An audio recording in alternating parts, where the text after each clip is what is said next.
مہاراشٹر کی حکومت نے ریاست میں معاشی طور پر پسماندہ مسلمانوں کو دیے جا رہے 5% تحفظات کو ختم کر دیا ہے۔ ماہ رمضان کے آغاز سے قبل مہاراشٹر حکومت کے اس اقدام کو تعصبانہ کہا جا رہا ہے۔ بتایا گیا ہے کہ 2014 میں 5% مسلم تحفظات معاشی طور پر پسماندہ مسلمانوں کے لیے آرڈیننس کے ذریعے متعارف کیے گئے تھے، لیکن مسلسل قانونی رکاوٹوں کی وجہ سے اس پر مکمل عمل نہیں ہو پایا۔ اب این ڈی اے کی حکومت نے اسے ختم کرنے کا اعلان کیا ہے۔ بتایا جاتا ہے کہ 14 نومبر 2014 کو بامبے ہائی کورٹ نے تحفظات پر حکم التوا جاری کیا تھا، لیکن بعد میں اسے آرڈیننس کے ذریعے لاگو کیا گیا۔ آرڈیننس کبھی بھی قانون نہیں بن پایا، اسی وجہ سے یہ بتایا جا رہا ہے کہ مسلم تحفظات کو ختم کر دیا گیا ہے۔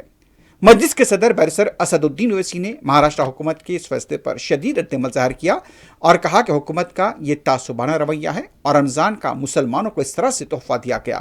اب اس فیصلے کے بعد اس زمرے کے تحت کوئی طبقاتی سرٹیفکیٹ جاری نہیں کیا جائے گا۔ کالجز اور تعلیمی اداروں میں 5% کوٹے کے تحت داخلہ بھی نہیں دیا جائے گا۔